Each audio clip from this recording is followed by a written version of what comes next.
सुबह सुबह का वक्त था, इसीलिए बहुत ज्यादा भीड़ भाड़ नहीं दिख रही थी। मैं मुंह में सिगरेट दबाए उसे तरसी हुई नजरों से देख रहा था। लड़की थी या खूबसूरती की मिसाल। सफेद यूनिफॉर्म में उसकी गोरी रंगत, भूरे बाल, बादामी आंखें मेरे दिल में हलचल मचा रही थी। जी चाहता था उसे सामने बिठाकर आराम से देखूं।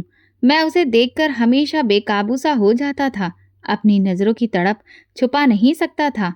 वो शायद मेरी नज़रों से परेशान होकर जब मुझे देखती तो माथे पर बल पड़ जाते, आंखों में नफरत सी भर जाती थी।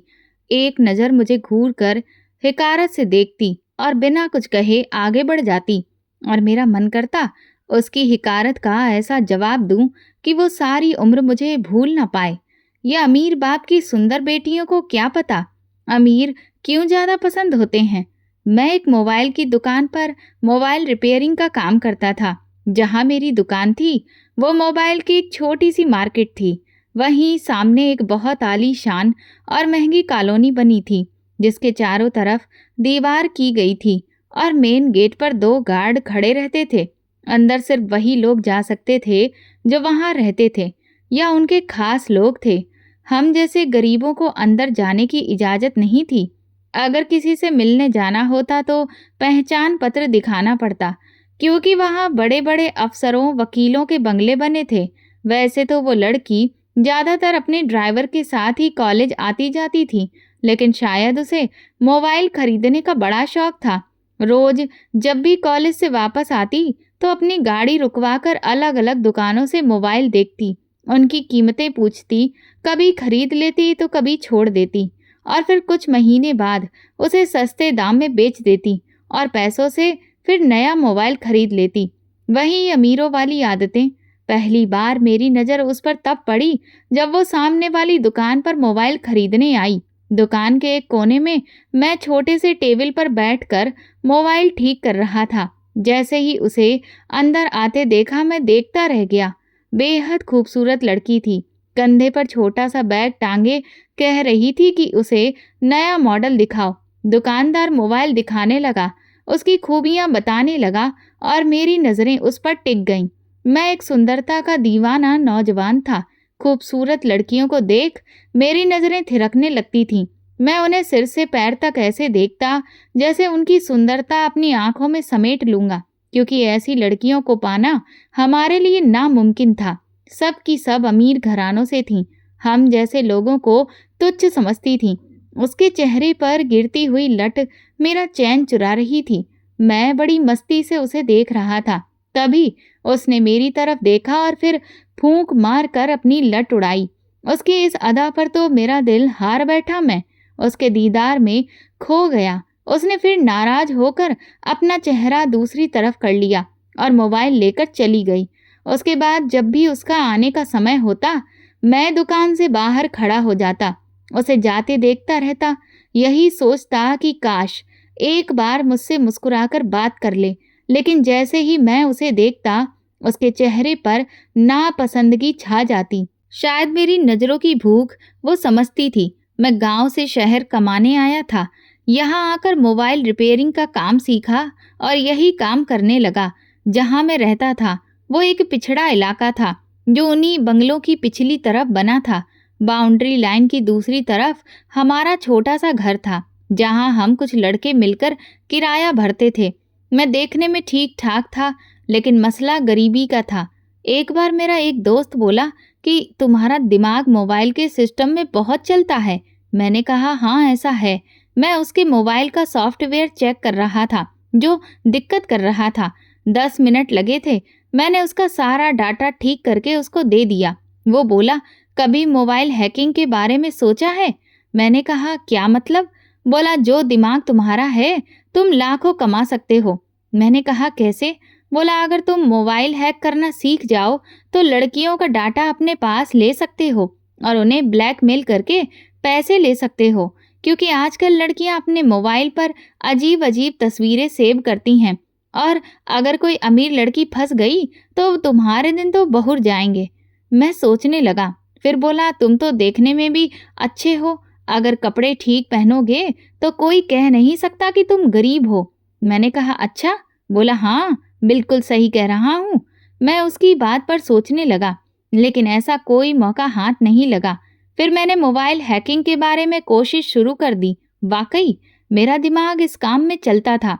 जो भी लड़की मोबाइल ठीक कराने आती, अगर वो पासवर्ड लगा कर रखती तो भी मैं उसका सारा डाटा निकाल लेता था, यहाँ तक कि उसकी तस्वीरें और फ़ोन नंबर भी।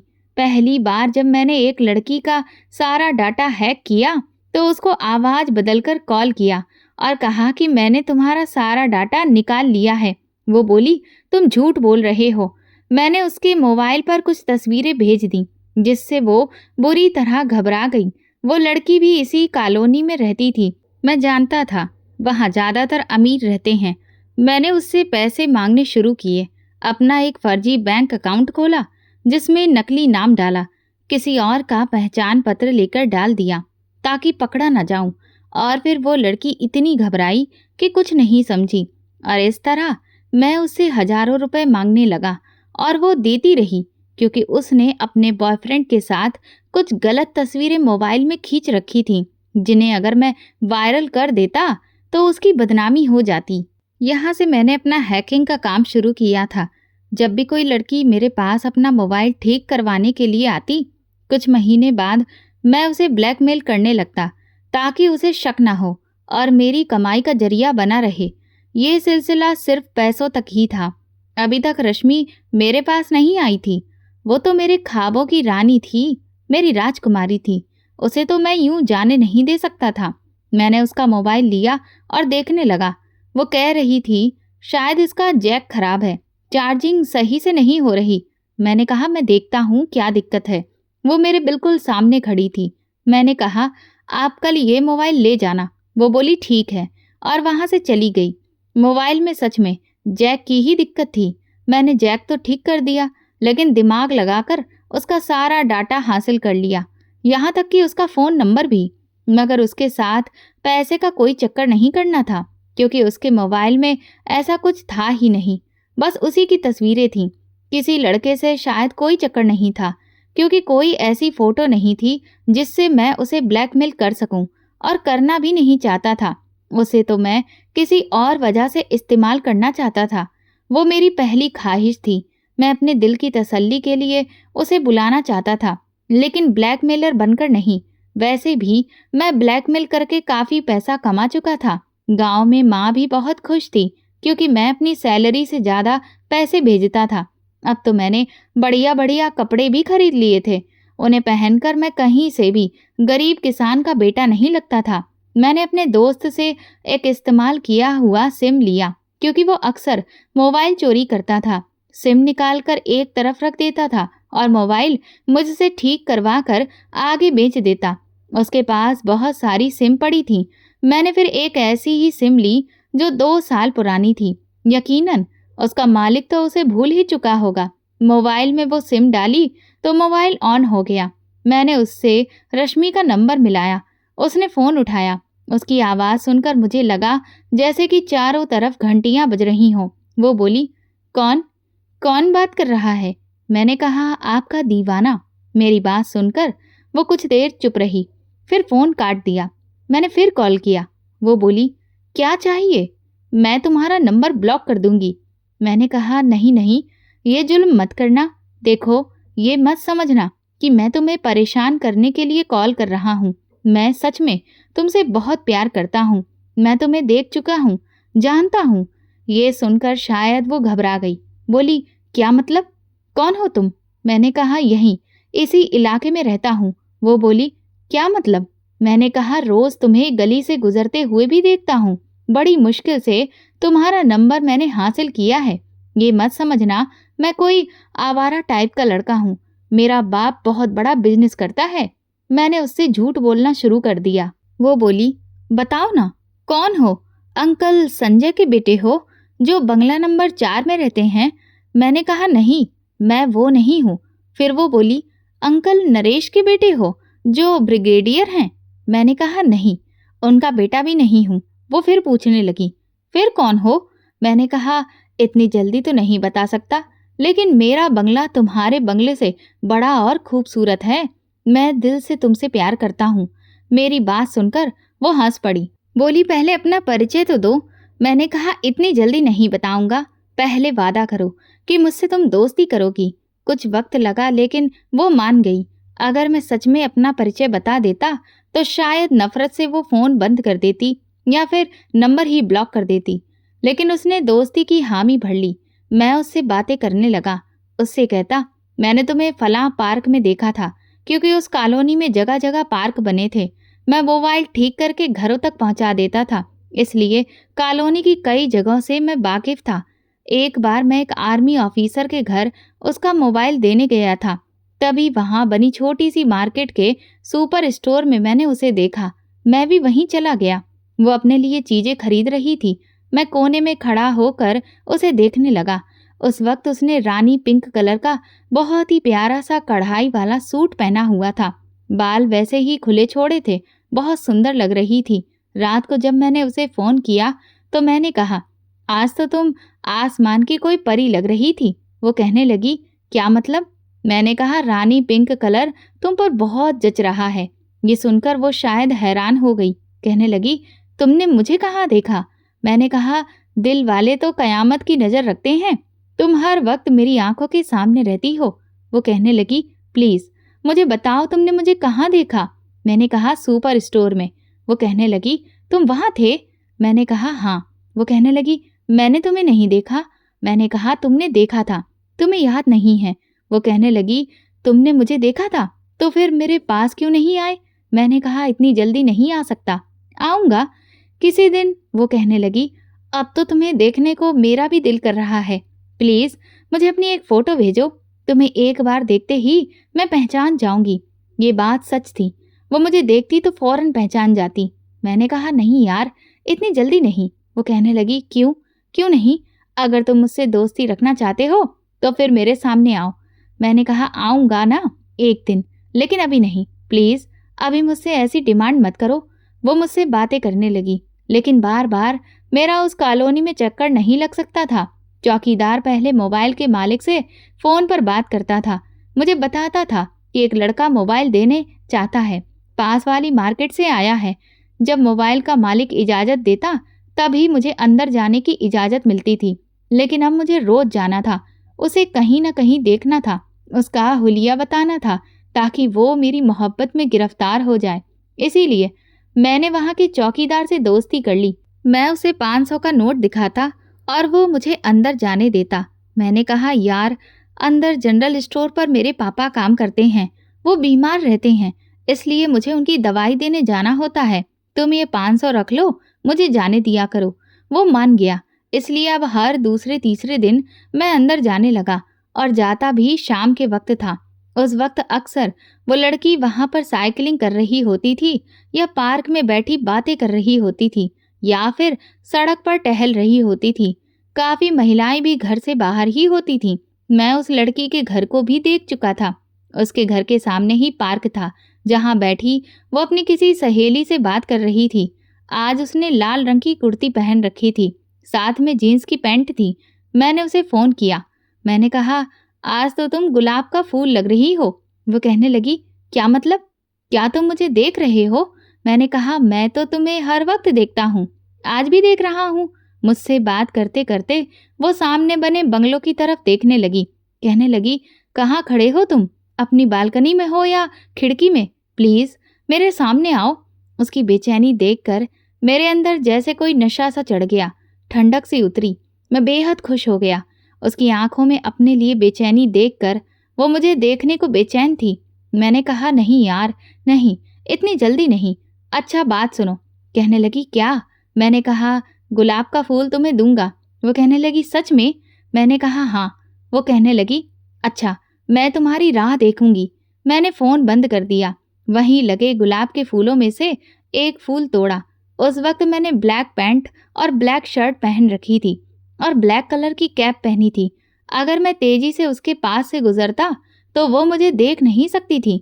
जिस जगह वो बेंच पर बैठी थी, पीछे ही वॉकिंग ट्रैक था, जहां बहुत से लड़के वॉक कर रहे थे। किसी ने शॉर्ट्स पहना था, किसी ने पैंट शर्ट। मैं भी उसी ग्रुप में शामिल हो गया। 5-6 लड़के जब उसकी बेंच के पास से गुजरे तो मैंने गुलाब का फूल पीछे से उसकी गोद में फेंक दिया और खुद तेज कदमों से आगे बढ़ गया। वो पीछे पलटी और देखा, लेकिन उस वक्त जो लोग उसे दिखे वो ज्यादातर उम्र दराज बुजुर्ग थे जो वॉक कर रहे थे। वो फौरन खड़ी हो गई, इधर उधर देखने लगी। मैं पार्क में आ चुका था और एक पेड़ की ओट में खड़ा हो गया था।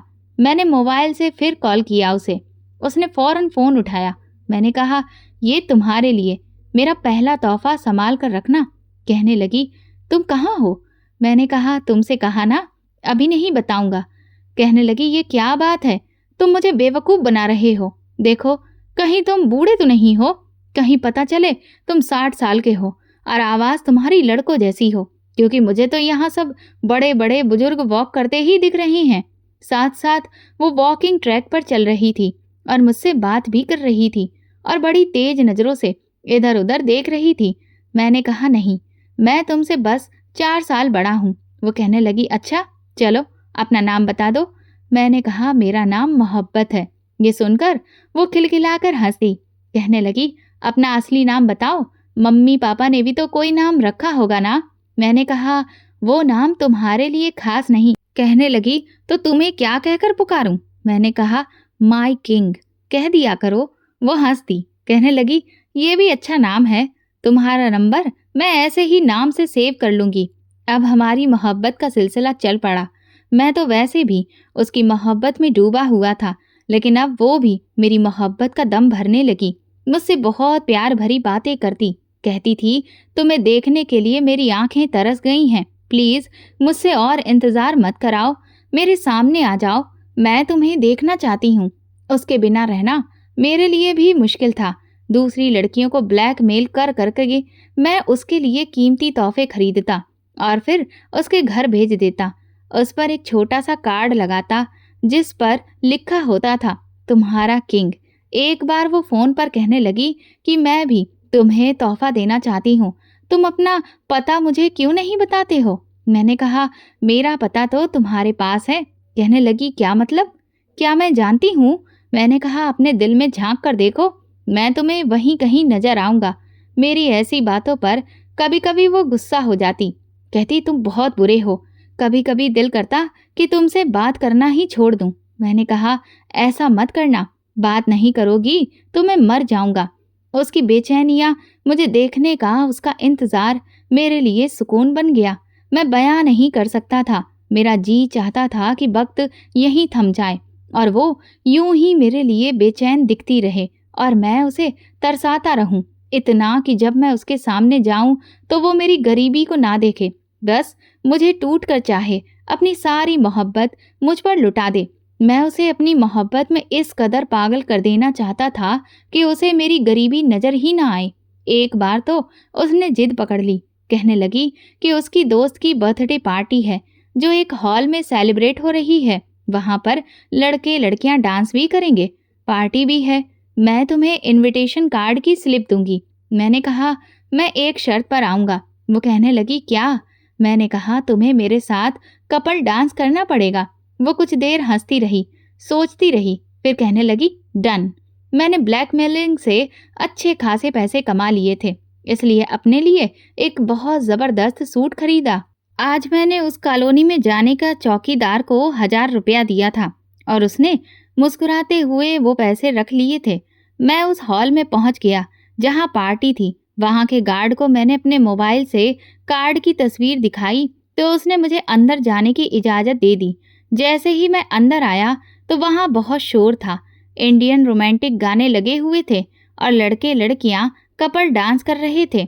हॉल में सिर्फ जगमगाती मध्यम सी रोशनी थी, कोई भी किसी को ठीक से देख नहीं सकता था। मैंने पूरे हॉल में नजर दौड़ाई तो सामने रश्मि एक कुर्सी पर बैठी थी, ब्लैक कलर की साड़ी पहन रखी थी, शायद मेरी राह देख रही थी। मैंने अपने चेहरे पर एक मास्क पहन लिया जो वहां पर बहुत से लोगों ने पहन रखा था और चलता हुआ उसके पास जाने लगा। जैसे जैसे मैं उसकी तरफ कदम बढ़ा रहा था, मेरे दिल की धड़कनें तेज हो रही थी। वो दाएं बाएं मुझे ही तलाश कर रही थी। जब मैं उसके सामने आकर खड़ा हो गया और उसकी तरफ अपना हाथ बढ़ाया, वो कुछ देर मुझे देखती रही, फिर मेरे कपड़ों को देखकर मुस्कुराने लगी। कहने लगी, माय किंग। मैंने कहा, यस। ये कहते हुए मैंने उसका हाथ पकड़ा उसे डांस फ्लोर पर ले गया। मेरा दिल उस वक्त एक अजीब सी सरसरी में था, जिसकी मैंने ख्वाहिश की थी, या यूं कहें कि जिस चांद को मैं छूना चाहता था, आज वो मेरी गिरफ्त में था, मेरी बाहों में था। मैंने उसकी कमर पर अपना हाथ रखा और उसका हाथ अपने कंधे पर रख दिया। वो मेरी आंखों की तरफ देख रही थी। कहने लगी, चेहरा क्यों छुपा रखा है? मैंने कहा, बस यूं ही अपनी मोहब्बत को आजमाना चाहता हूँ। कहने लगी, क्या मतलब? मैंने कहा, देखना चाहता हूँ तुम्हें मेरे चेहरे को देखने की बेताबी है या मुझसे मोहब्बत की। कहने लगी, मैं तुम्हारी बात नहीं समझी, तुम कहना क्या चाहते हो? मैंने कहा, सीधी सी बात है, अगर तुम्हें मुझसे मोहब्बत होगी तो तुम मुझे नकाब उतारने के लिए नहीं कहोगी। कहने लगी, बिल्कुल भी नहीं, मुझे तुम्हें देखना है, समझे? मैंने कहा, मतलब तुम्हें मेरे चेहरे से मोहब्बत है, मुझसे नहीं? अगर मैं ज़्यादा खूबसूरत नहीं हुआ, एवरेज सा हुआ, तो तुम मुझे छोड़ दोगी? कहने लगी, नहीं, मुझे तुम्हें ख्वाबों में भी देखना है और उसके लिए तुम्हें देखना ज़रूरी है। मैंने कहा, मुझे महसूस करना ज़रूरी नहीं है, आज हम सिर्फ एक दूसरे को महसूस करते हैं। वो मेरी आंखों में देख रही थी और मैं उसकी। कब हम दोनों एक दूसरे की आंखों में खो चुके थे। कुछ शायद यहाँ के माहौल का असर था, हमारी नज़दीकियाँ बढ़ने लगीं। आज मैं उसे बेकाबू देख रहा था, क्योंकि उसके हाथों की गिरफ्त मेरे कंधों पर मजबूत हो चुकी थी। मेरे दिल को बड़ी जोर का झटका उस वक्त लगा जब वो मेरे अंदर समाने की कोशिश कर रही थी। मेरे इस कदर करीब आ चुकी थी कि मैं भी अपने होश खोने लगा। इससे पहले कि मैं उसके साथ कोई गुस्ताखी करता, बड़ी मुश्किल से मैंने खुद को संभाला, क्योंकि मेरी रगों में शरीफ माँ बाप का खून दौड़ रहा था। मैंने फौरन उसकी गिरफ्त से खुद को आज़ाद करवाया। मैंने कहा, बस इससे ज़्यादा नहीं। वो खुद भी होश में आई, मुझे देखकर फौरन से नज़रें चुरा गई। मैं फौरन से उसको छोड़ता हुआ वहाँ से चला गया। वो मेरे पीछे तक आई थी। मैं हॉल से बाहर निकला और तेज तेज कदम बढ़ाता हुआ अंधेरे की ओर चला गया। वो बाहर तक आई थी। कहने लगी, मेरी बात सुनो, तुम कहाँ जा रहे हो? प्लीज़ मेरी बात सुनो। वो मेरे नाम तक को नहीं जानती थी, मुझे माई किंग कहकर पुकार नहीं सकती थी, लेकिन मैं उसकी आंखों से ओझल हो चुका था। काफ़ी देर वो इधर उधर मुझे तलाश करती रही, फिर अपने आंसू पोंछते हुए वापस हॉल में चली गई। जब तक मैं उस कॉलोनी के गेट तक पहुंचा, उसकी कॉल आने लगी। मैंने फ़ोन उठाया। कहने लगी, मैं तुम्हारे बगैर अब नहीं रह सकती, बस अपना रिश्ता भेजो, और अब मुझसे बात तब करना जब मेरे साथ तुम्हारा कोई मजबूत रिश्ता बन जाए। ये कहकर उसने फ़ोन बंद कर दिया और मेरे होश उड़ के रह गए थे। अपने उस बस छोटे से कमरे में आकर जब मैंने अपनी बिछी हुई टूटी हुई चारपाई पर लेटा, तो अपनी औकात मुझे चुभने लगी। किस हैसियत से उसका रिश्ता मांगता? एक मोबाइल रिपेयर की हैसियत से? उसका बाप तो मुझे धक्के दे देकर निकाल देता। मैंने उस लड़की की आंखों में अपने लिए पहले नफरत के जज्बात देखे थे। मोहब्बत तो बाद में हुई थी, बल्कि मोहब्बत उसे मेरे नाम से थी, मुझसे नहीं।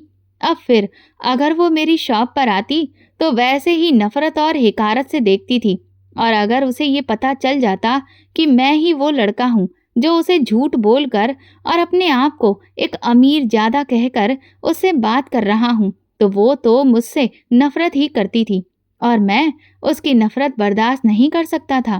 पहली बार अपनी हैसियत देखकर मेरा जी चाहा कि दहाड़े मार मार कर रो लूं। मैंने उसकी कॉल का कोई भी जवाब नहीं दिया। मैं सोच रहा था कि बस चंद दिन उससे मैं बात नहीं करूंगा, देखूंगा कि वो कब तक मुझसे बात किए बगैर रह सकती है। बात दिल लगी की नहीं थी, बल्कि दिल तक पहुंच गई थी। 3 दिन उसकी कोई भी कॉल नहीं आई, मैंने भी उसको फ़ोन नहीं किया। चौथे दिन वो मेरी शॉप पर आई। उसे यूं अपनी शॉप पर देखकर मेरा दिल तो धड़कना ही भूल गया था। उसकी आंखें बेतहाशा सूजी थीं। लग रहा था कि वो बहुत रोई है। ये देखकर मेरे दिल को कुछ हुआ था। दिल चाहा कि उसके सामने चला जाऊं, उसे कह दूं कि मैं हूं वो, मैं तुमसे बहुत मोहब्बत करता हूं, लेकिन मेरे पास पैसा नहीं है। लेकिन कह नहीं सकता था। मेरी जान उस वक्त निकल गई थी जब दुकान में दाखिल होते ही उसने 1 मिनट उस दुकानदार से बात की और फिर चलते हुए मेरे पास आई। अपने बैग में से एक टूटा हुआ मोबाइल निकालकर मेरे सामने रख दिया। उसकी स्क्रीन चकनाचूर हो चुकी थी। कहने लगी, इसे ठीक कर दो और स्क्रीन भी बदल देना। मैं हैरान था, उसके सामने कुछ बोल नहीं रहा था। क्योंकि अब वो मेरी आवाज़ सुनते ही पहचान जाती। मैंने सिर हिलाकर हाँ कर दी। वो पूछने लगी, कितने पैसे लगेंगे? मैंने सामने पड़े कागज़ पर पैसे लिख दिए। फिर कहने लगी, मुंह में जुबान नहीं है क्या? मैंने कागज़ पर लिख दिया। गला बहुत खराब है, आवाज़ नहीं निकल रही। अगर वो मेरी आवाज़ सुन लेती तो यकीनन पहचान लेती। वो फिर बोली, ये कब तक ठीक होगा? मैंने फ़ोन हाथ में लेकर उसकी हालत देखी। पर्चे पर लिखा, ये कैसे हुआ? इतनी खराब हालत कैसे हो गई? वो कहने लगी, मैंने दीवार पर दे मारा था। बहुत गुस्सा आ रहा था। फ़ोन पर सुन लिया तुमने? अब बताओ, ये कब तक ठीक होगा? कल लेने आ जाऊं? मैंने कुछ नहीं कहा। उसकी तरफ देखा भी नहीं, क्योंकि कुछ दिन पहले जो मैंने अपनी नज़रें उसे देखकर मिलाई थीं, डर लग रहा था कि कहीं मेरी आंखों से वो पहचान न ले। मैंने सिर हिला दिया। वो चली गई। उसके जाते ही मैं अपनी रुकी हुई सांसें वापस लेने लगा। लेकिन मुझे नहीं पता था कि जो कुछ मेरे साथ अब होने वाला है, मैं उसे सह नहीं पाऊंगा। अगले दिन मैंने रश्मि का मोबाइल ठीक करके उसे दे दिया। 2 दिन और गुजर गए। फिर एक रात उसकी कॉल आई। वो बहुत रो रही थी। कहने लगी, मैंने देख लिया तुम्हारा प्यार। अगर तुम मुझसे सच्चा प्यार करते तो रिश्ता जरूर भेजते, लेकिन तुमने ऐसा कुछ नहीं किया। तुम मुझसे सच्चा प्यार नहीं करते थे, बस मुझे धोखा दे रहे थे। मैंने कहा, मुझे कुछ महीने का वक्त दो, मैं तुम्हारे लिए रिश्ता लेकर आऊंगा। वो कहने लगी, मेरे पास वक्त ही तो नहीं है। मेरे पापा अपने दोस्त के बेटे से मेरी शादी करवाना चाहते हैं। प्लीज तुम कुछ करो, जल्दी मेरे लिए रिश्ता लेकर आओ। इतना कहकर रश्मि ने फोन बंद कर दिया। मैं बहुत परेशान हो गया। मैंने और लड़कियों को ब्लैकमेल करना शुरू कर दिया, लेकिन उनसे बस कुछ हजार ही बटोर पाया। उससे ज्यादा पैसे नहीं मिल पाए, इतना कि मैं अमीर हो जाऊं। फिर मैंने एक लड़की का नंबर हैक किया जो कि काफी अमीर थी। मैंने उससे कहा कि अपना सारा जेवर लेकर स्टेशन पर आ जाओ और एक सीमेंट की बनी बेंच के नीचे रख दो। वो लड़की मान गई। मैं चाहता था कि उस जेवर को बेचकर कोई काम धंधा शुरू कर लूं, लेकिन जैसे ही मैं स्टेशन पहुंचा तो वो लड़की एक बैग बेंच के नीचे रखकर चली गई। और जैसे ही मैं उस बैग को उठाने लगा, सामने कुछ अजीब से लोग मुझे घूरते दिखे। मैं समझ गया था कि वो लड़की पहले ही पुलिस को खबर कर चुकी है। अगर मैंने बैग उठाया तो यकीनन पकड़ा जाऊंगा। लेकिन मुझे उस वक्त पैसों की बहुत ज़रूरत थी, ताकि मैं हर तरीके से पैसे हासिल कर सकूं और रश्मि का रिश्ता मांग सकूं, क्योंकि किसान के बेटे को उसका बाप कभी भी अपनी बेटी नहीं देता। ऊपर से ये भी नहीं पता था कि रश्मि मुझे देखकर क्या प्रतिक्रिया देगी, मुझे स्वीकार करेगी या नहीं। मैं इन्हीं सोचों में खोया था। उस वक्त मेरी जेब में पिस्तौल भी थी, जिसे मैं उस लड़की को डराकर और पैसे मांगने के लिए लाया था। लेकिन मेरा सारा प्लान फेल हो गया। मैं सोच रहा था कि कैसे सबकी नज़रों से बचकर बैग उठा लूं, लेकिन ये मुमकिन नहीं लग रहा था, क्योंकि वहां सफ़ेद कपड़े पहने हट्टे कट्टे आदमी घूम रहे थे, जिनकी नज़र उस बैग पर थी। जैसे ही कोई उसे छूता, पकड़ा जाता। मैं नहीं चाहता था कि वो जेब रात का बैग मेरे हाथ से छूट जाए। तभी स्टेशन पर एक ट्रेन आकर रुकी और लोग उसमें चढ़ने लगे। स्टेशन पर भीड़ बढ़ गई। उस बेंच के आसपास औरतों और मर्दों की भीड़ बढ़ गई। मैं उसी भीड़ में घुस गया ताकि बैग उठा सकूं।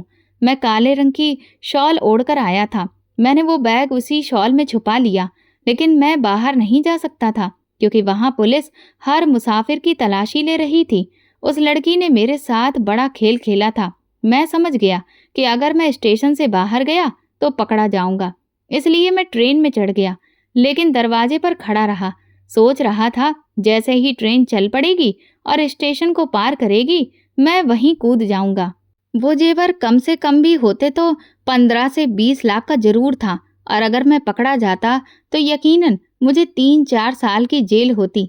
मैं ट्रेन के दरवाजे के पास ही खड़ा था जब अचानक से ट्रेन का हॉर्न बजा और स्टेशन में दाखिल होने वाली लड़की को देखकर मेरी तो जान ही निकल गई थी। वो रश्मि थी। वो भाग रही थी। उसने खुद पर एक चादर ओढ़ रखी थी। ट्रेन को चलते देख वो और तेज दौड़ी और ट्रेन के पास पहुंची। इत्तेफाक या किस्मत कि वो उसी दरवाजे के पास भाग रही थी जहां मैं खड़ा था। वो कहने लगी, अपना हाथ दो, मुझे ट्रेन में चढ़ना है, प्लीज मेरी मदद करो, मैं बहुत मुश्किल में हूँ। मैं ये समझ नहीं पा रहा था कि क्या करूं। वो तेज तेज कदमों से भाग रही थी। मैंने आगे बढ़कर उसका हाथ पकड़ लिया। बैग कंधे पर लटका रखा था और ऊपर से मैंने काले रंग की शॉल भी डाल रखी थी। इसलिए एक हाथ से मैंने ट्रेन के दरवाजे का हैंडल पकड़ा और दूसरे हाथ से उसका हाथ थाम लिया। वो बहुत तेज भाग रही थी। उसके हाथ में एक छोटा सा बैग भी था। मैं तकरीबन बाहर लटक रहा था। उसका हाथ पकड़कर जल्दी से उसे अंदर खींच लिया। ट्रेन में चढ़ते ही वो एकदम मेरे पास आ गई। उसका दिल बहुत तेजी से धड़क रहा था। वो फौरन मुझसे पीछे हट गई। कहने लगी, आपका बहुत शुक्रिया। फिर वहां से अंदर की तरफ जाने लगी, लेकिन चंद कदम अंदर बढ़ाते ही पलटकर फिर से मुझे देखा। कहने लगी, तुम वही हो ना, मोबाइल रिपेयरिंग वाले? मैंने कहा, हाँ, मैं वही हूँ। कहने लगी, तुम यहाँ क्या कर रहे हो? मैंने कहा, मैं अपने गांव जा रहा हूँ। मुझे उस वक्त यही बहाना ठीक लगा, लेकिन वो यहाँ क्यों आई थी? मैं तो उसी की खातिर कोशिश कर रहा था। जेवर का बैग अभी भी मेरी उस काले रंग की शॉल में छुपा हुआ था। कुछ देर तो वो वहीं खड़ी रही, फिर मेरे पास आई। कहने लगी, तुम मेरी मदद करोगे? मैं तुम्हें बहुत पैसा दूंगी, जितना चाहिए। मैंने कहा, कैसी मदद? कहने लगी, मुझे मेरे प्यार से मिलवा दो। मैं एक लड़के से बहुत प्यार करती हूँ। ये कहते कहते उसकी आंखों से आंसू गिरने लगे। कहने लगी, मेरे पापा कुछ दिनों बाद मेरी शादी अपने दोस्त के बेटे से करवाना चाहते हैं। मैं घर से भाग आई हूँ सिर्फ उसकी खातिर। प्लीज तुम मुझे भी अपने गांव ले चलो। वो मुझे तुम्हारे गांव में आकर ले जाएगा। मेरे अकाउंट में जितने भी पैसे हैं सब तुम्हें दे दूंगी। मैं चुपचाप उसे देख रहा था। मैंने कहा, ठीक है, मैं इसी ट्रेन में ले चलता हूँ। हम एक बर्थ पर जाकर बैठ गए। कुछ देर बाद जब टिकट चेकर आया तो ना मेरे पास टिकट थी और ना ही रश्मि के पास। जब टिकट चेकर रश्मि के पास आया, कहने लगा, टिकट दिखाइए। मैंने कहा, ये मेरे साथ हैं। वो कहने लगा, तो आप दिखा दीजिए। मैंने कहा, आप हमारी टिकट नई बना दीजिए। वो कहने लगा, नई क्यों बना दूं?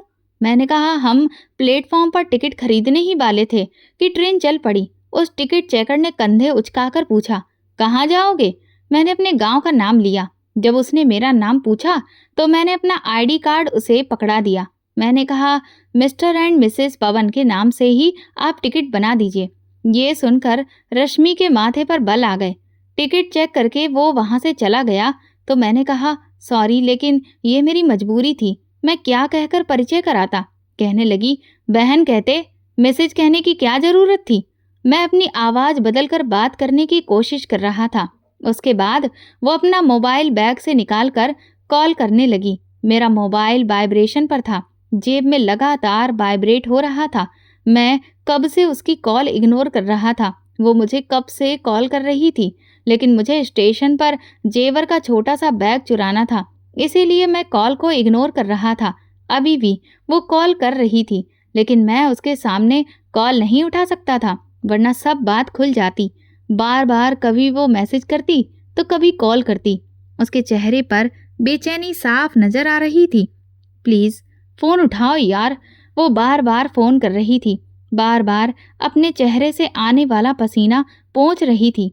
मैं बड़ी देर से उसे देख रहा था। उसे अपने लिए इस कदर बेचैन देखकर पता नहीं मुझे क्या हो रहा था। बहुत बड़ा कदम था जो उसने मेरी खातिर उठाया था और एक बहुत बड़ी जिम्मेदारी अब मुझ पर भी आ पड़ी थी। वो थी उसकी हिफाजत करना, उसे वापस उसके घर भेजना। उसे इतना बड़ा कदम नहीं उठाना चाहिए था। प्यार में उसने बहुत बड़ा कदम उठा लिया था। कुछ देर के बाद ट्रेन रुकवा दी गई थी। शायद कोई दिक्कत हो गई थी कि अचानक से पुलिस की टीम उस ट्रेन में घुस गई।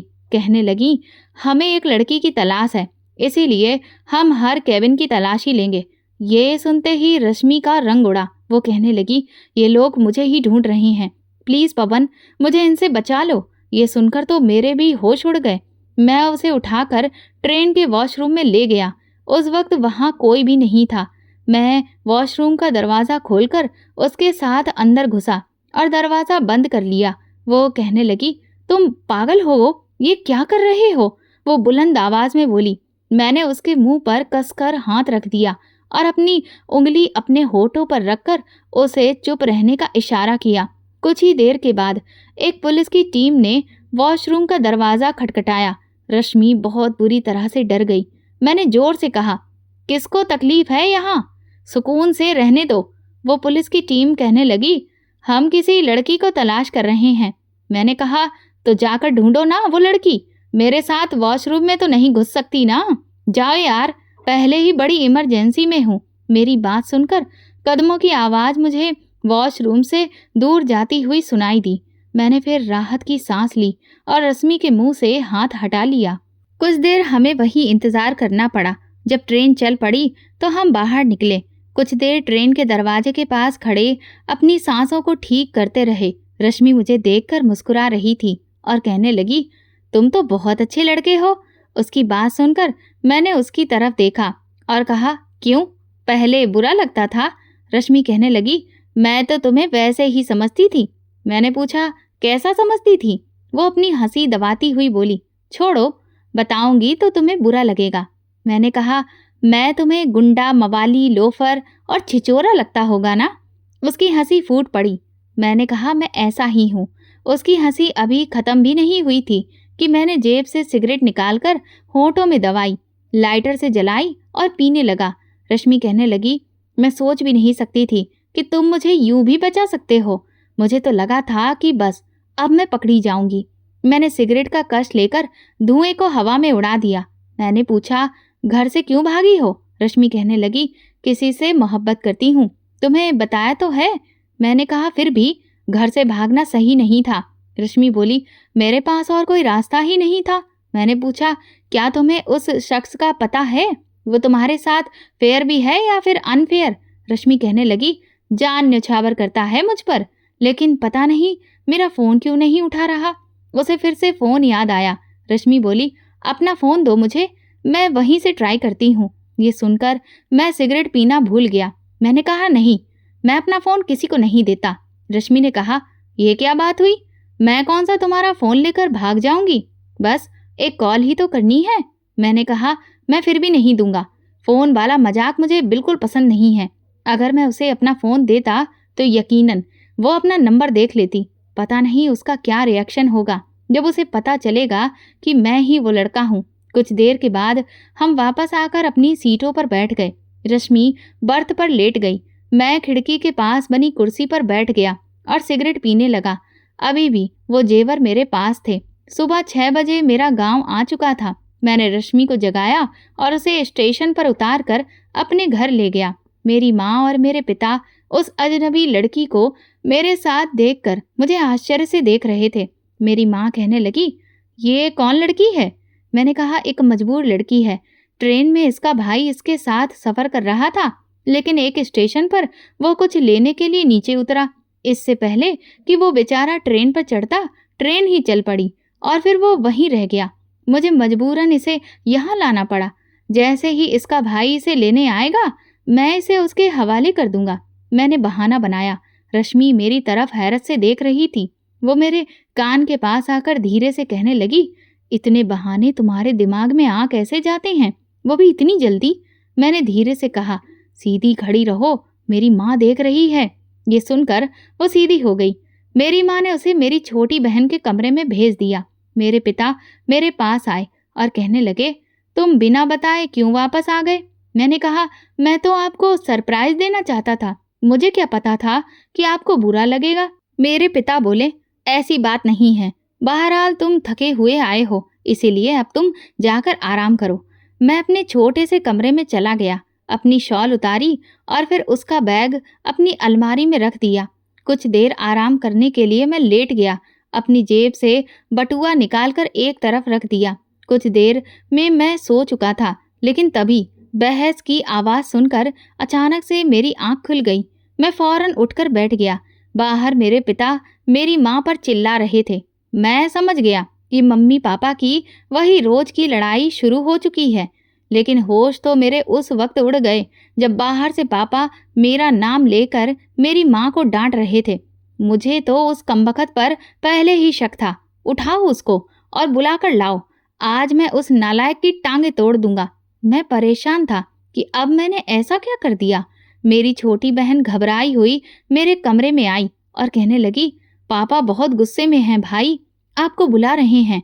मैंने उठकर अपने कपड़े ठीक किए और फिर कमरे से बाहर आ गया। सामने पापा बड़े गुस्से से मुझे घूर रहे थे। मम्मी आंसू बहा रही थी। मैंने मम्मी की तरफ देखा तो उन्होंने गुस्से से अपना रुख बदल लिया।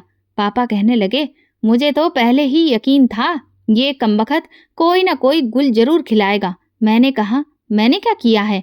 पापा ने ट्रेन की टिकट्स की पर्ची मेरे हाथ में रखी। कहने लगे, कमबख्त, वो लड़की बीवी है तेरी, और तू कह रहा था कि वो बेचारी ट्रेन में रह गई थी, उसका भाई उसे लेने आएगा। झूठ बोला तुमने मुझसे। कमबख्त, कोर्ट मैरिज करके आया है तू। ये कहकर एक थप्पड़ पापा ने मेरे मुंह पर मारा, फिर अपनी छड़ी पकड़ ली। मैंने कहा, पापा प्लीज छड़ी से मत मारना, कसम से बहुत जोर से लगेगी। पापा कहने लगे, आज तुम्हारी टांगे तोड़ दूंगा। सामने मेरी बहन के कमरे के दरवाजे पर रश्मि हक्का बक्का मुझे देख रही थी। पापा ने जैसे ही मुझे मारने के लिए छड़ी उठाई, मैंने वहीं बैठकर आंखें बंद कर लीं। लेकिन मुझे बस एक ही छड़ी पड़ी थी, दूसरी छड़ी पर पापा का हाथ रुक गया था। रश्मि की आवाज मेरे कानों में पड़ी। कहने लगी, प्लीज आप इसे कुछ नहीं कहें, इनका कोई कसूर नहीं है। मैंने आंखें खोलकर देखा तो रश्मि ने छड़ी पकड़ी हुई थी। शायद उसी ने पापा को मारने से रोका था। पापा कहने लगे, लड़की तुम कमरे में जाओ, इस नालायक ने हमें बिरादरी के सामने मुंह दिखाने के काबिल नहीं छोड़ा। भला शादी करने का ये कौन सा तरीका है? वो कहने लगी, आप मेरी बात तो सुने। लेकिन मम्मी उसका हाथ पकड़कर उसे मेरी बहन के कमरे में ले गई। फिर पापा कहने लगे, जो तुम लोगों ने करना था कर लिया, अब बस तुम कमरे में जाओ, हम अपने बुजुर्गों से बात करते हैं, देखते हैं कि वो क्या कहते हैं। मैंने कहा, पापा पहले मेरी बात तो सुन लें, ऐसा कुछ नहीं है। पापा कहने लगे, मैंने तुम्हारे चाचा और बुआ को बुलाया है, दोपहर को सबके सामने तुम्हारी दोबारा से शादी करवाएंगे, ताकि सारी बिरादरी को पता चल सके कि तुम शादी कर चुके हो और हमारी रजामंदी से कर चुके हो। ये सुनकर मैं हैरत से अपने पापा को देखने लगा। मैंने कहा, पहले मेरी बात तो सुन ले। पापा कहने लगे, बस अब कुछ नहीं सुनना। मैं अभी बात कर ही रहा था जब चाचा आ गए, मुझे लानत देकर कोसने लगे। चाची और बुआ कमरे में चली गईं। मैं परेशान था, क्या करूं क्या ना करूं, किसी ने मेरी एक भी ना सुनी। शाम को पंडित जी को बुलाकर हमारी शादी करवा दी गई। वो कहने लगे, तुम कोर्ट मैरिज तो कर चुके हो, लेकिन यहाँ किसी को भी ये बात नहीं बतानी। मैंने पापा से कहा, पापा 5 मिनट मेरी बात सुन ले। पापा कहने लगे, बाद में सुनूंगा, अभी जो तुमने कारनामा किया है वो मुझे भुगतने दो। शादी होने के बाद जब सब लोग खा पीकर अपने घरों को चले गए, तब मेरे पापा मेरे पास आकर बैठ गए। कहने लगे, अब बोलो, क्या कहना है तुम्हें? मैंने हैरत से अपने पापा को देखा। अब कहने के लिए बचा ही क्या है? मैंने कहा, कुछ नहीं कहना। लेकिन मैं ये सोच रहा था कि कमरे में किस मुंह से जाऊंगा। बहुत ही अजीब सी सिचुएशन थी जिसमें मैं फंस चुका था। मम्मी कहने लगी, जाओ, तुम्हारी बीवी तुम्हारा कमरे में इंतजार कर रही है। मैं खामोशी से कमरे में आ गया। जेब में रखा मेरा मोबाइल वाइब्रेट कर रहा था। यकीनन वो मुझे फोन कर रही थी। मैंने जेब से फोन निकाला तो रश्मि का नंबर जगमगा रहा था। मैंने फोन काट कर ऑफ कर दिया। जैसे ही मैंने कमरे का दरवाजा खोला, वो फोन कान पर लगाए रोए जा रही थी। जैसे ही उसने मुझे देखा, घबराकर सिमट कर बैठ गई। मम्मी ने शायद उसे अपनी शादी का संभाला हुआ जोड़ा पहनने को दिया था। मैंने दरवाजा बंद किया। कहने लगी, देखो खबरदार, जो तुमने मेरे पास आने की कोशिश भी की तो उसकी आंखों में रोने की वजह से काजल फैल चुका था। लेकिन उस फैले हुए काजल में भी वो बेहद हसीन लग रही थी कि कुछ पल मैं अपनी नज़र हटाना ही भूल गया। वो बार बार वो फ़ोन कर रही थी। नंबर बंद था तो उसने मायूस होकर फ़ोन उठाकर साइड पर रख दिया। कहने लगी, तुम्हारे घर वालों ने ज़बरदस्ती मेरी तुमसे शादी करवाई है। मैं ऐसा कुछ नहीं चाहती। उन्होंने मेरी कोई बात नहीं सुनी। मैं बार बार कह रही थी कि वो जो समझ रहे हैं वो ठीक नहीं है। मैंने कहा, मेरे साथ भी ऐसा ही हुआ है। वो कहने लगी, झूठ मत बोलो, तुमने ट्रेन में जानबूझकर मुझे अपनी बीवी के नाम से इंट्रोड्यूस करवाया था और फिर अपने पापा के सामने वो टिकटें रख दी। मैंने कहा, मैंने नहीं रखी, मेरी बहन लेकर गई थी। देखो, मुझे इस बारे में कुछ भी पता नहीं था, लेकिन वो मेरी बात सुनने को तैयार ही नहीं थी। कहने लगी, मैं मर जाऊंगी लेकिन अपने माई किंग के साथ बेवफाई नहीं करूंगी और मैं कभी भी तुम्हारे साथ नहीं रह सकती। पहले खुद को देखो, अपने इस घर को देखो। मैं कोई गरीब लड़की नहीं हूँ। तुम जानते हो मैं किस कॉलोनी की रिहायशी हूँ। उसने मेरी हैसियत मुझे याद करवा दी। दिल में जो एक उम्मीद थी कि उसे ये बता दूं कि मैं ही उसकी मोहब्बत हूँ, तो वो मुझे कबूल कर लेगी। वो उसकी इस बात ने मेरी उम्मीद तोड़ के रख दी। मैंने कहा, मैं अपनी हैसियत जानता हूँ, लेकिन मोहब्बत हैसियत देखकर नहीं होती, न जात पात देखकर होती है, न अमीरी गरीबी। वो कहने लगी, मैंने कब की है तुमसे मोहब्बत? मेरी ख्वाहिश इतनी भी गिरी हुई नहीं है कि मैं तुम जैसे से मोहब्बत करूं। वो लड़का मुझसे ज्यादा दौलतमंद है, मुझसे मोहब्बत करता है, बल्कि मेरा दीवाना है। मैं तो भूल गया था कि मैंने उससे दोस्ती करने की खातिर क्या क्या झूठ बोले थे।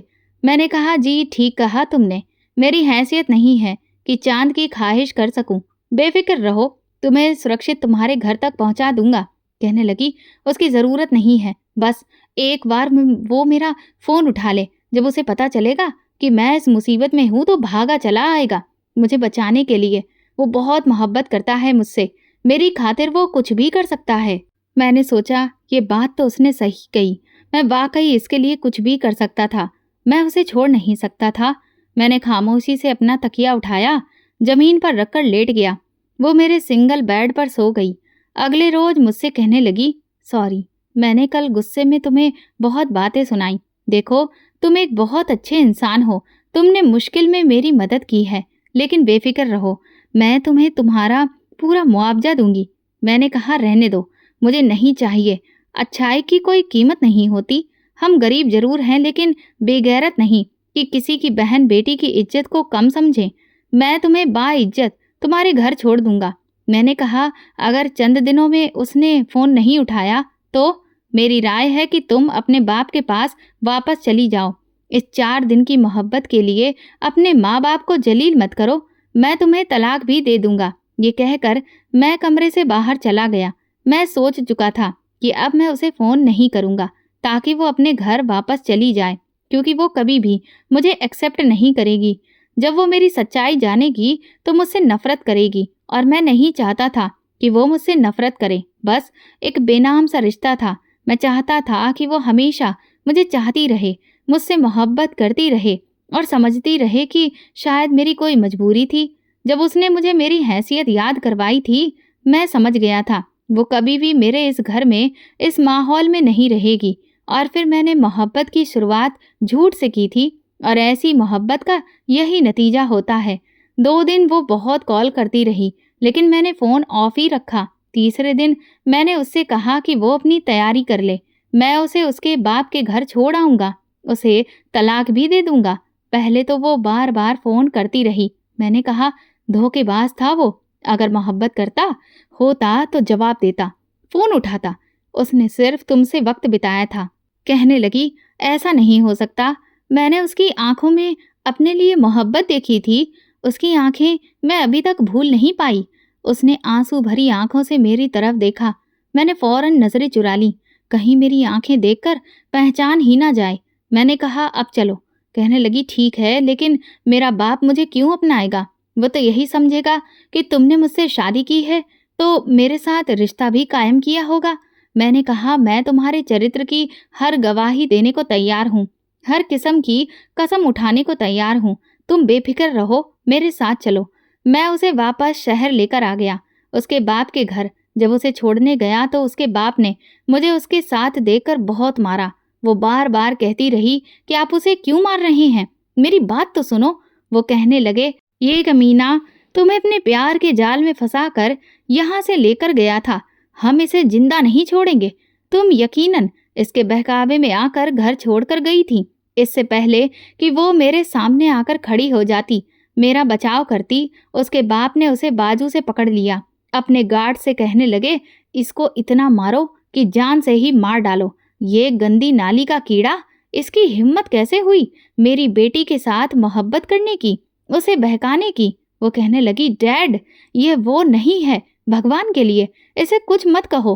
वो गरीब है लेकिन बेगैरत नहीं है, प्लीज मेरी एक बार बात सुन लो।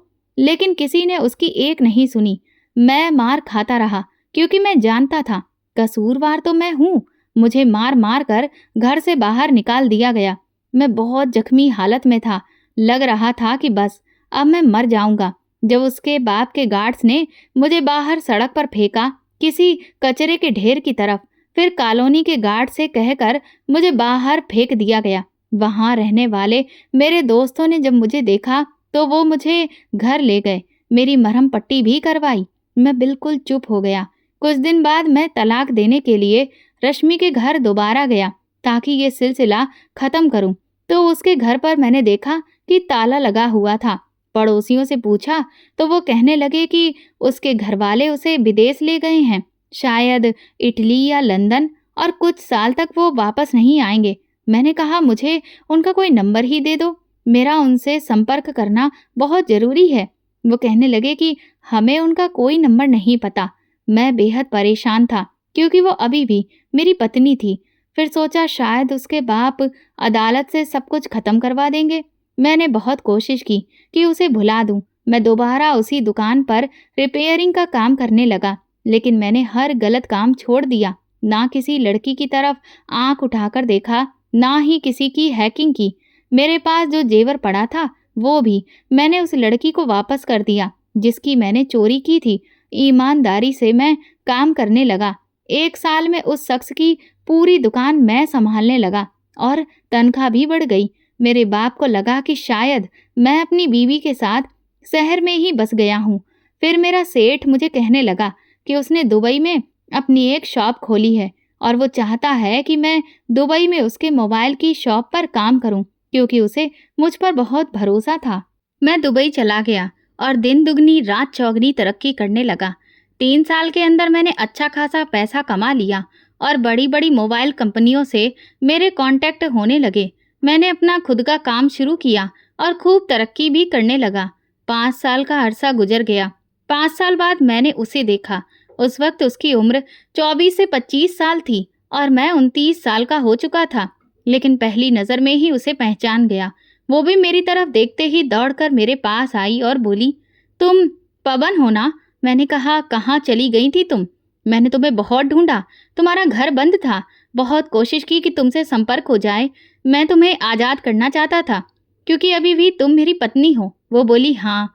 मैंने जब अपने पापा को बताया कि मजबूरी में मुझे तुमसे शादी करनी पड़ी, तो मेरे पापा ने भी तुम्हें ढूंढने की बहुत कोशिश की थी, लेकिन तुम मिले नहीं। वो अपने आंसू पोंछते हुए बोली। मैंने पूछा, यहाँ कैसे आई हो? बोली, जॉब के सिलसिले में आई थी। मैंने कहा, तुमने कोर्ट से तलाक ले लिया होगा, यकीनन खुला मुकदमा हुआ होगा, तुम्हारे हक में फैसला हो गया होगा। वो मेरी आंखों में देखकर कुछ नहीं बोली। कुछ देर बाद एक नौजवान लड़का पास आया और बोला, चलो रश्मि। रश्मि बोली, बस तुम जाओ, मैं 2 मिनट में आ रही हूँ। वो नौजवान बहुत अच्छा दिख रहा था। मैंने पूछा, ये तुम्हारा पति है? रश्मि ने कहा, नहीं, ये मेरा भाई है। मैंने पूछा, तुम्हारा पति कौन है? बोली, माइक किंग। ये सुनकर मेरा दिल जोर जोर से धड़कने लगा। ये कौन था जो मेरे नाम से उसकी जिंदगी में शामिल हो गया था? मैंने कहा, कौन है वो, मुझे बताओ। मेरी आवाज़ में बेचैनी थी। रश्मि बोली, तुम्हें नहीं पता? मैंने कहा, मुझे कैसे पता होगा? मैंने कहा, चलो, बधाई हो, तुम्हें तुम्हारी मोहब्बत मिल गई। रश्मि बोली, हाँ मिल गई, लेकिन बहुत समय गुजर गया। फिर बोली, मेरे पापा अब नहीं रहे। मैंने कहा, सुनकर बहुत दुख हुआ। वो मुझसे बोली, अच्छा खासा पैसा कमा लिया तुमने? मैंने कहा, लेकिन हैसियत वही है। आज भी उसी मकान में रहता हूँ। जब वापस जाऊँगा तो वहीं रहूँगा। हाँ, मकान थोड़ा अच्छा करवा लूँगा। वो बोली, वापस कब जाओगे? मैंने कहा, बस 15 दिन में वापस। अब इतना पैसा हो गया है कि वहाँ जाकर अपना कारोबार मैं अच्छे से शुरू कर सकता हूँ। रश्मि बोली, तुमने शादी कर ली? मैंने कहा, नहीं। रश्मि बोली, क्यों? क्यों नहीं की? मैंने कहा, बस मैं भी तुम्हारी तरह किसी से मोहब्बत करता हूँ, लेकिन उसकी हैसियत की मैं बराबर नहीं हूँ। डर लगता है कि अगर कह दूंगा तो कहीं वो मुझसे नफरत ही ना करने लगे। रश्मि बोली, कभी कहा नहीं तुमने उससे? मैंने कहा, नहीं, डर लगता था। रश्मि बोली, एक बार तो कम से कम कहकर देखो। ये कहते हुए वो सिसकियों से रोने लगी। मैं उसकी शक्ल देखने लगा। बोली, पवन, एक बार तो तुम मुझसे कहते कि तुम वही हो। भगवान की कसम, तुम्हारे लिए मैं सब कुछ छोड़ देती, अपने पापा का राजपाट तक ठुकरा देती। तुमने मेरी मोहब्बत को समझा ही नहीं, हैसियत देखकर तोल दिया। ये मेरी मोहब्बत की आखिरी हद थी कि कई साल मैंने सिर्फ तुम्हारे नाम से मोहब्बत की, तुम्हारे लिए एक रात की शादी की, सिर्फ कुछ लम्हों की खातिर। मैं सब कुछ छोड़कर तुम्हारी खातिर अपने घर से भाग गई और तुम्हें लगा कि तुम्हारी हैसियत जानकर मैं छोड़ दूंगी। मैं हैरत और ताज्जुब से सुन रहा था। मैंने कहा कि तुम्हें कैसे पता चला कि मैं कौन हूँ? रश्मि बोली, तुमने मेरे साथ सही नहीं किया। फिर अपने पर्स में से मेरा मोबाइल निकालकर मुझे थमा दिया, जो शायद कहीं पर गिर गया था। उसमें उसका नंबर और हमारी सारी कॉल रिकॉर्ड्स थी, जो मैं कई बार सुनता रहता था, दीवानों की तरह। रश्मि बोली, मेरे पापा मुझे लंदन ले गए थे, मेरा रिश्ता भी कर दिया गया था, लेकिन मैंने कहा कि मैं उसकी पत्नी हूँ। पापा 1 साल तक नहीं माने, लेकिन जब मैंने जिद की तो मानना पड़ा। जब वे वापस आए तुम वो दुकान छोड़ चुके थे और तुम्हारा मालिक तुम्हारा पता देने को तैयार नहीं था। उन्हें लगा कि शायद मेरे पापा तुम्हें नुकसान पहुंचा देंगे। तभी चौकीदार ने तुम्हारा मोबाइल दिया। वो बोला, ये उसी लड़के का मोबाइल गिरा था, तो मैंने संभाल लिया, ये रख लो। मैंने इसे चार्ज किया, मोबाइल ऑन हुआ और अपना नंबर देखकर मैं हैरान रह गई। उसके बाद तुम्हारा हर राज मेरे सामने खुलता चला गया। रश्मि बोली, पवन, तुमने अच्छा नहीं किया। सिसकियों के साथ वो रो रही थी। बोली, मैंने तुम्हें बहुत तलाश किया। मेरे पापा मेरी वजह से परेशान रहे क्योंकि मैं किसी और से शादी को तैयार ही नहीं थी। फिर हार मानकर बोले कि हम उसे एक्सेप्ट कर लेते हैं और सेटल भी कर देंगे। मैंने तुम्हें बहुत ढूंढा, तुम्हारे मालिक की मिन्नतें की, पर उन्होंने कहा कि पहले तुम दुबई की शॉप संभालते थे, अब छोड़ दी है, कहीं और अपना कारोबार करते हो। रश्मि बोली, मैं यहाँ सिर्फ तुम्हें ढूंढने आई थी। अगर मोहब्बत सच्ची हो तो इंसान ढूंढ लेता है। मैं उसे गौर से देख रहा था। वो बोली, बस तुम्हारे इंतजार में मेरे माँ बाप चले गए। मैंने कहा, मुझे लगा था कि हैसियत जानकर तुम मुझसे नफरत कर लोगी। मेरी आंखों से आंसू अपने आप ही बह रहे थे। शायद अब ये आंसू मेरे बस में नहीं थे।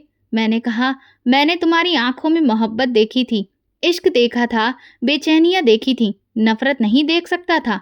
मैं अपने आंसू पोंछते हुए बोला, आज मैं तुम्हारी हैसियत का हो चुका हूँ, इसलिए आंखों में आंखें डालकर कह सकता हूँ कि मैंने तुमसे मोहब्बत की है और बहुत टूट कर की है। मेरे ये कहने पर रश्मि मेरे पास से लगकर रोने लगी। आंखों में अश्क थे, लेकिन शायद मोहब्बत की परीक्षा खत्म हो चुकी थी। मैं जब वापस भारत गया तो उसे अपने साथ अपने गांव ले गया, अपने घर में अपनी पत्नी की हैसियत से। कुछ महीनों बाद मैंने शहर में एक खूबसूरत सा बंगला खरीद लिया और वहां रश्मि और अपने पूरे परिवार के साथ रहने लगा।